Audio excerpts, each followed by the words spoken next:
Baik, seperti apa sih keunggulannya atau nutrisi apa sih yang baik dan bisa menjadi bagian dari terapi lifestyle intervention?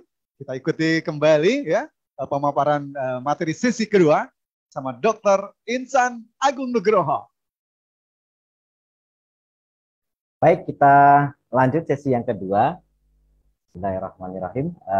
Kita lihat presentasi untuk yang kedua ini, kita akan membahas tentang komponen yang bisa kita gunakan untuk intervention kesehatan kita.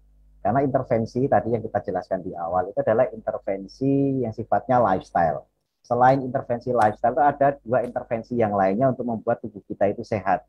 Yakni intervensi yang pertama tadi lifestyle sudah kita bahas, menyehatkan dengan tanpa macam-macam ya dari tubuh kita sendiri. Kemudian yang kedua, intervensi herbal atau obat. Nah, cuma untuk kali ini kita tidak membahas obat, tetapi membahas tentang herbal. Nah, ini komponen apa yang kita akan bahas. Ada dua komponen. Kenapa ini kita pilih? Nanti akan ada alasannya. Kenapa kita pilih dua komponen ini? Ada sejarahnya mengapa dua komponen, yakni maca dan habatus sauda ini kita pilih sebagai komponen yang menyehatkan. Next, selanjutnya.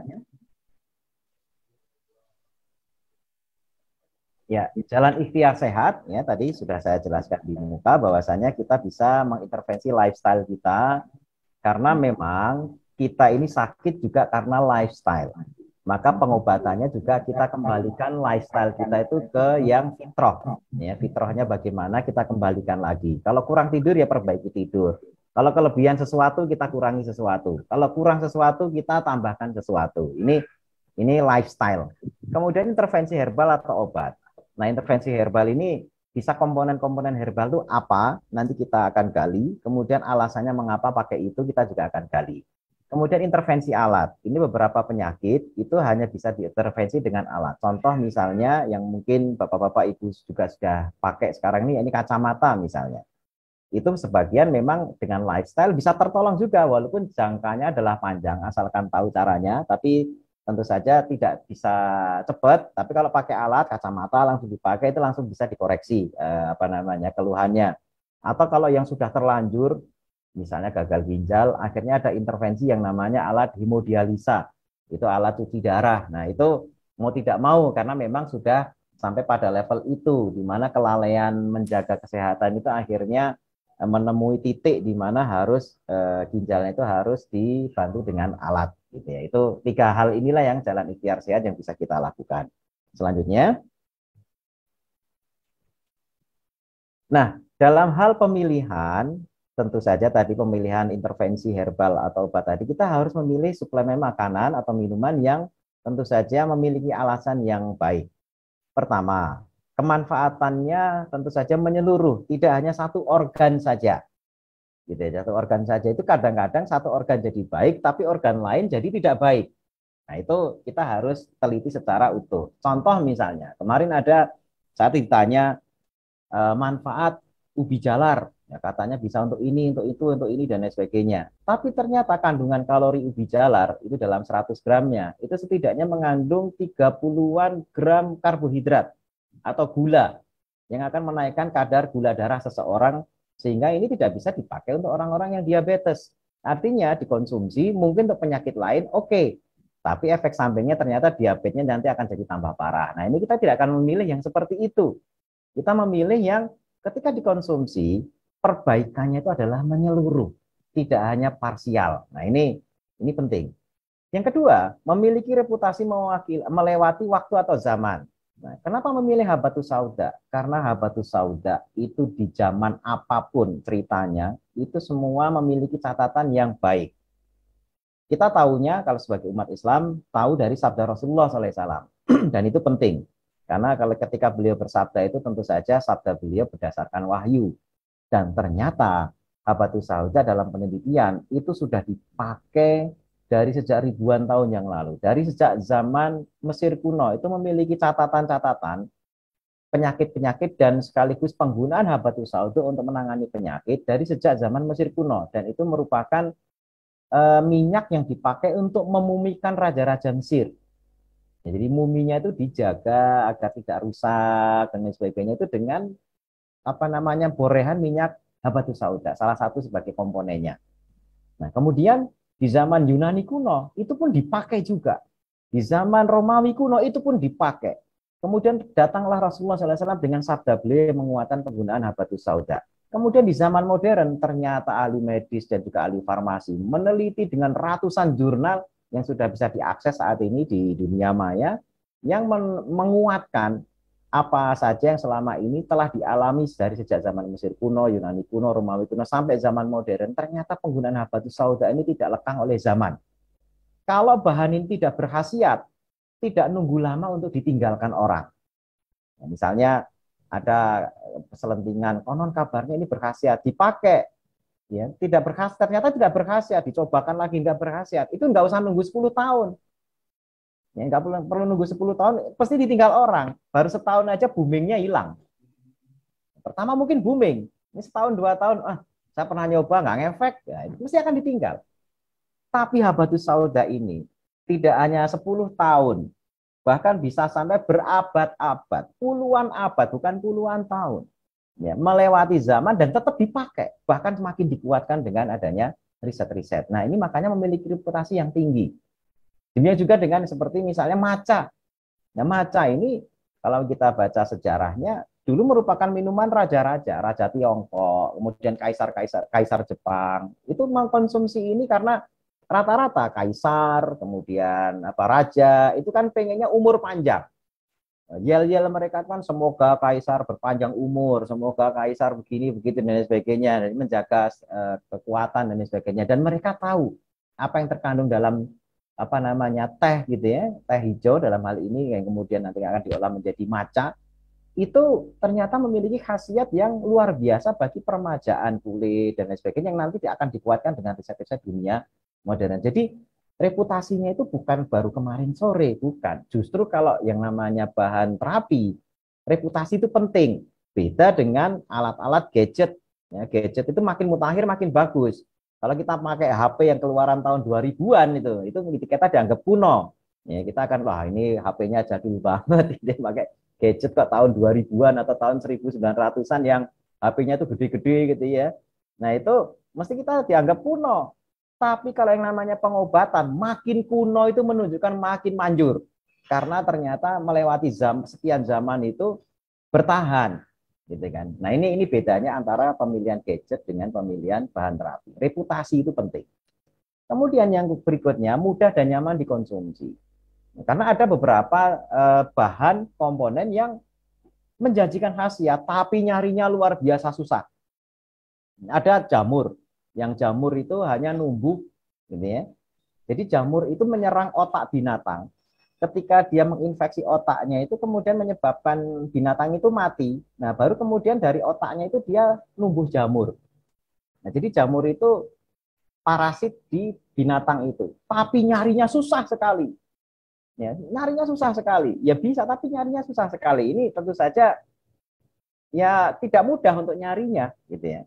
Nah, kemudian juga tidak nyaman konsumsinya. Ada beberapa yang rasa pahitnya luar biasa, gitu ya. Kemudian ada yang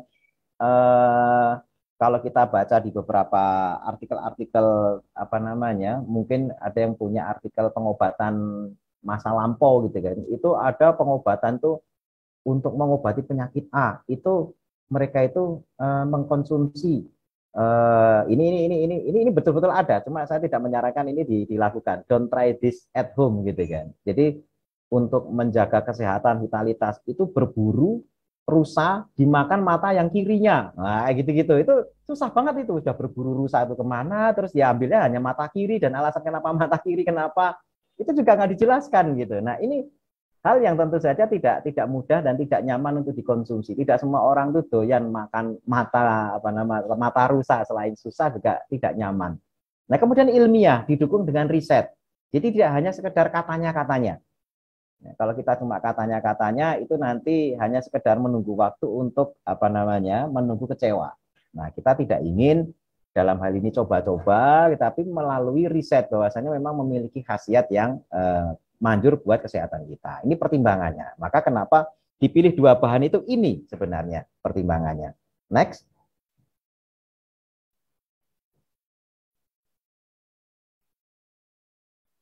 Nah, kita akan membahas satu persatu. Kita akan kenal matcha itu apa.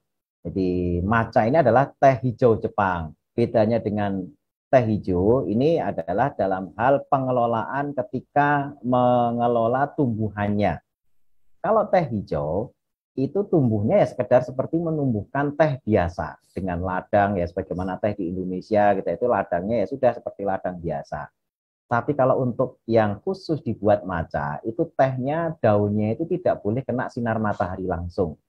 Nah, itu fungsinya ya dari tradisional yang mereka biasa kerjakan memiliki fungsi untuk menahan klorofil ini tidak hilang sehingga tiap daunnya akan lebih kaya klorofil. Nah, klorofil ini khasiatnya luar biasa termasuk antioksidan, anti aging dan lain sebagainya. Jadi kaya klorofil dan juga kaya asam amino. Asam amino itu sesuatu yang memang harus diasup dari luar karena ada asam amino yang sifatnya esensial. Esensial itu tidak bisa diproduksi oleh tubuh sendiri sehingga harus diasup dari luar untuk membentuk protein. Jadi asam amino itu adalah bahan baku untuk membuat protein. Padahal tubuh kita itu memerlukan protein. Kalau tidak ada bahan bakunya ya kita akan kekurangan protein. Selanjutnya.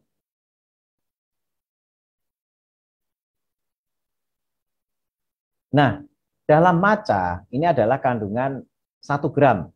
Ya, 1 gram matcha itu terdapat setidaknya 6% vitamin A.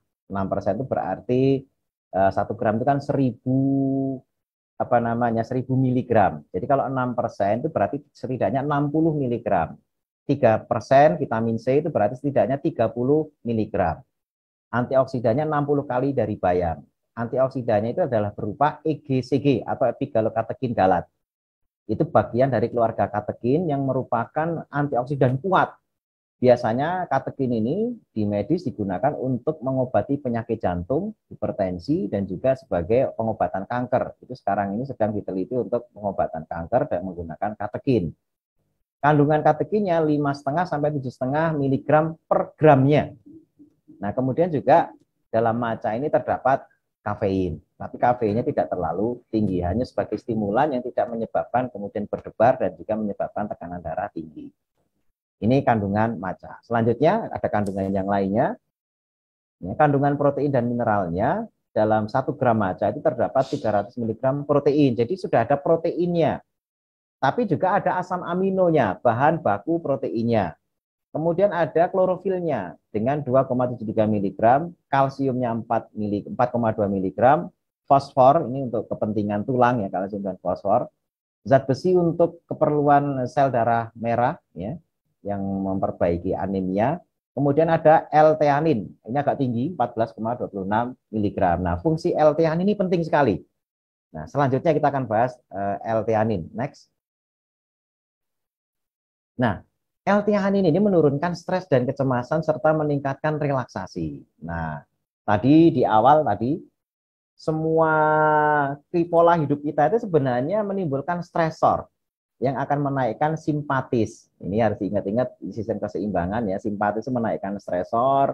Yang kalau simpatis naik itu ya tensi naik, gula naik, penyakit dan sebagainya itu termasuk pencernaan, asam lambung naik gitu ya. Kemudian juga kolesterol ya, bahkan semua komponen yang tidak bagus dalam tubuh kita itu akan naik ketika terjadi stres itu naik atau simpatis naik. Maka L-theanin ini fungsinya adalah mengaktifkan parasimpatisnya. Parasimpatis naik akan ngerem simpatis, ya ini menurunkan stres dan kecemasan serta meningkatkan relaksasi. Nah, ini yang paling penting. Jadi selalu harus ada keseimbangan. Kemudian, L-theanin juga merupakan mood booster, meningkatkan produksi dopamin dan serotonin yang biasa disebut sebagai good brain hormone. Jadi otak kita ini juga akan bekerja dengan baik. Ini akan memperbaiki memori dan konsentrasi. Bagus kalau misalnya ini dikonsumsi barangkali mau memprogramkan hafalan Al-Quran misalnya. Bikin puasa gitu ya, yang nanti akan mengaktifkan memori, tapi nanti buka puasanya tidak dengan jor-joran makan gula yang berlebihan, tapi dengan habatus sauda dan matcha. Itu memorinya akan tajam, gitu ya, memperbaiki memori dan konsentrasi. Kemudian klorofil. Klorofil ini melindungi kerusakan DNA. Jadi sel kanker itu berawal dari kerusakan di DNA-nya.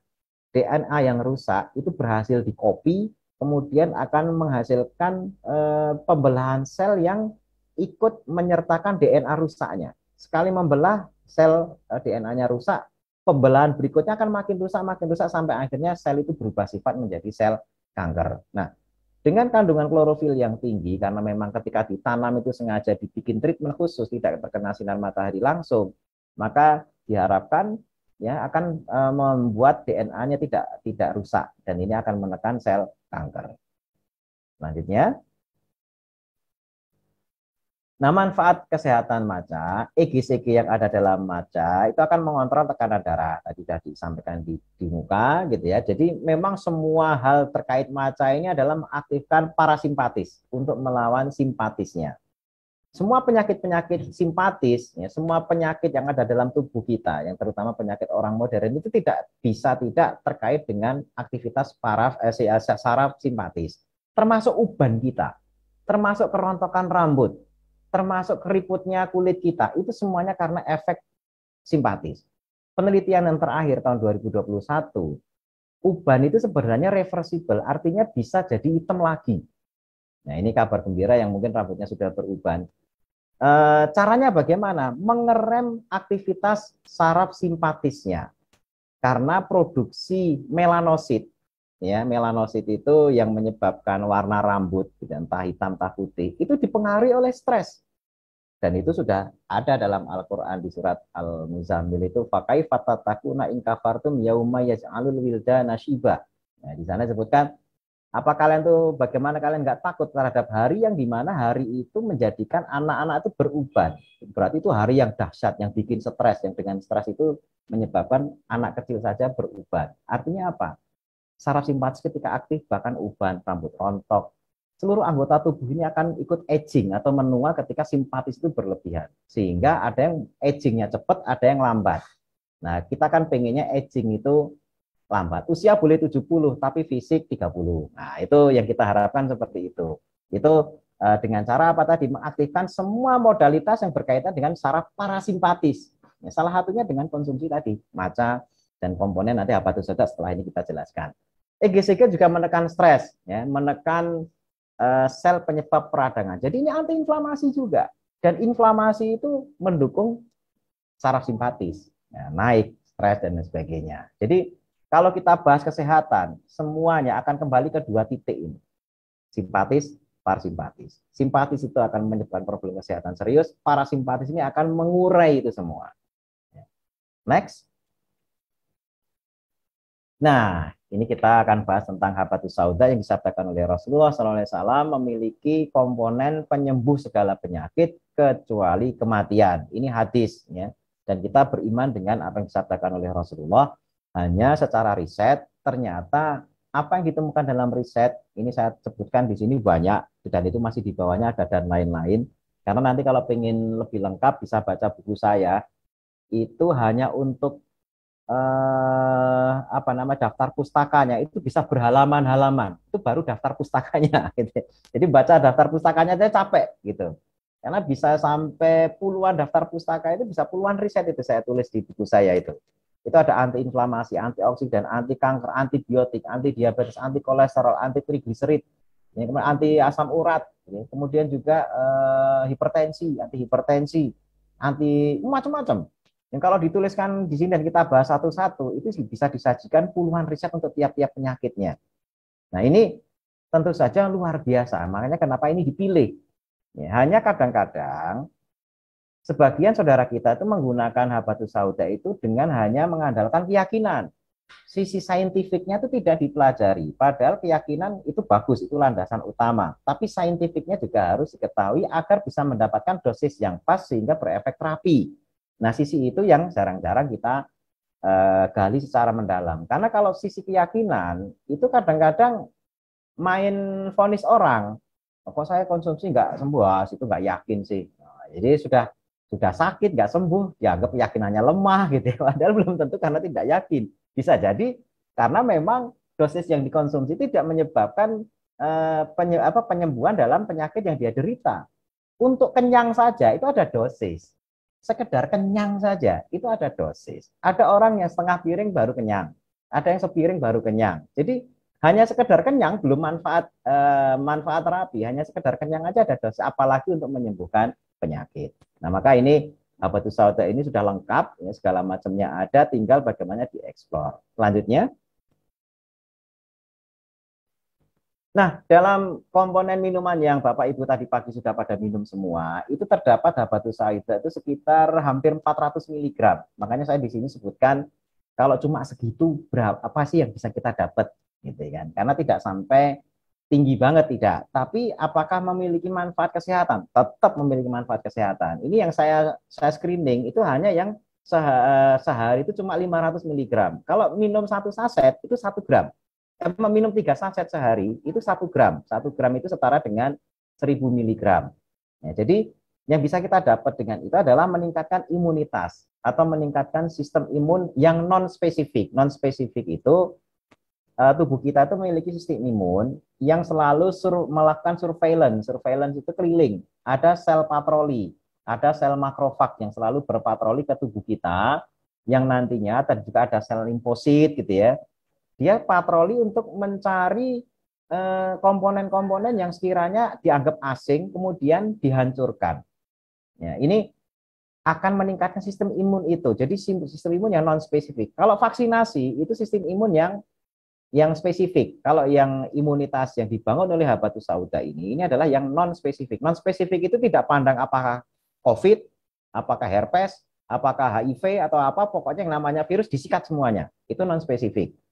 Tapi kalau yang spesifik, misalnya Bapak Ibu dapat vaksinasi COVID misalnya, itu hanya mengenali yang dikenal saja. Jadi misalnya imunnya untuk COVID-19, ya COVID-19 saja. Begitu virus yang lain datang ya dibiarin. Itu yang sifatnya spesifik. Jadi hanya yang dikenal saja. Tapi kalau non spesifik semuanya. Nah, memang masing-masing memiliki kelebihan dan kekurangan. Nah, kemudian habatus sauda yang cuma 500 mg sehari ini pernah diteliti di Pakistan, itu bisa menekan kecanduan narkoba. Jadi kalau ada barangkali tetangga atau apa yang ada sako menggunakan narkoba dan sebagainya, itu bisa diredakan sakonya itu dengan mengkonsumsi habatus sauda 500 mg atau pakai minuman nikmat tadi setidaknya 2 saset gitu ya. Karena memang kandungannya untuk 2 saset itu sekitar 600 sampai 700 mg. Kemudian memperbaiki kondisi penderita asma dengan cara konsumsi rutin. Karena habatus sauda itu ada omega 3 dan omega 6 yang kalau itu konsumsi rutin itu akan menurunkan sensitivitas alergi yang biasa terdapat pada penderita asma. Asma itu kan harus ada yang merangsang, ya misalnya debu atau bulu binatang atau yang lainnya yang dengan ketika terhirup itu kemudian dia merasakan ada dianggap sebagai inflamasi terus terjadi asma. Nah, pada orang yang konsumsi rutin habatus sauda, tingkat sensitivitasnya itu akan menurun. Jadi walaupun kena debu yang biasanya orang kemudian terjadi asma itu akan dia lebih tahan. Nah, ini beberapa riset menyatakan seperti itu. Bahkan bisa digunakan untuk asma yang sifatnya akut. Pas serangan, hanya kalau untuk itu harus pakai minyak ya, dengan cara dihirup. Tapi kalau untuk ini yang dosisnya sekitar 500 mg sehari itu memperbaiki kondisi penderita asma agar tidak gampang kambuh. Kemudian menangkal radikal bebas. Nah, memang ini agak panjang penjelasannya. Radikal bebas itu selalu didengung-dengungkan, ya. Ini untuk menangkal radikal bebas karena ini mengandung antioksidan. Nah, sebenarnya apa sih gitu ya? Radikal bebas itu dan antioksidan itu. Jadi radikal bebas itu adalah produk yang ada di sekitar alam kita ini, yang kita ada di sekitar lingkungan kita, baik itu sinar matahari, asap kendaraan, asap rokok, kemudian juga polusi dari makanan, minuman, bahan pengawet dan lain sebagainya, yang nantinya ketika masuk ke dalam tubuh kita atau terpapar ke tubuh kita, itu akan mencuri elektron di tiap sel. Nah, elektron di tiap sel itu ketika tercuri, otomatis selnya tidak imbang. Jadi harusnya imbang antara positif dan negatif. Elektron itu negatif. Kalau elektron dihilangkan, maka kondisi selnya itu tidak imbang. Karena harusnya untuk netral itu positif dan negatif itu ada. Tapi yang elektron yang negatif ini diambil, maka ini nggak imbang lagi. Sehingga untuk menyeimbangkan harus ada yang ganti elektron tersebut. Nah, radikal bebas itu selalu mencuri elektron. Sementara yang mengembalikan elektron itu adalah yang disebut sebagai antioksidan. Jadi kalau kita tinggal di lingkungan yang banyak polusi, minumnya juga mungkin sudah air pump, tapi ya kadang-kadang air pump kualitasnya kurang bagus gitu ya. kemudian juga terpapar oleh polusi udara, pabrik, ya, sinar matahari, gitu ya. Kita sudah apa namanya, sinar matahari langsung sudah nggak sehat lagi di negara tropis itu. Nah, itu yang menyebabkan nantinya antioksidan itu dibutuhkan, karena kalau tidak itu radikal-radikal bebas yang terpapar ke tubuh kita akan mencuri elektron. Nah, kalau dibiarkan tercuri elektronnya tanpa dikembalikan, akan terjadi kerusakan DNA. Kerusakan DNA ujung-ujungnya adalah penuaan dini atau kalau enggak terjadi kanker. Nah, ini yang kita hindari karena kalau sudah terjadi kanker pengobatannya akan lebih susah. Makanya dari menangkal radikal bebas ini bisa mencegah sekian banyak penyakit orang modern yang kita intervensi dengan masuknya bahan-bahan herbal atau bahan-bahan yang nutrisinya bermanfaat bagi kesehatan kita. Baik, itu yang bisa kita bahas tentang komponen herbal. Kenapa memilih habatus sauda dan maca? Karena memang dari semua tadi histori, ilmiah dan sebagainya sudah disampaikan. Mudah-mudahan dua intervensi tadi lifestyle dan juga herbal yang kita konsumsi ini bisa mampu menjaga kesehatan tubuh kita dan mampu melawan tantangan zaman. Ya, karena kita tinggal di zaman modern, harus dihadapi dengan cara yang baik, dengan komponen yang menyehatkan, agar kita tidak kemudian ikut-ikutan jadi sakit ya, dari penyakit metabolic syndrome ataupun penyakit dunia modern tadi. Sekali lagi saya ucapkan terima kasih atas semua perhatiannya dan saya kembalikan waktunya kali ini kepada Bapak Ustadz Rukiat. Silakan Pak.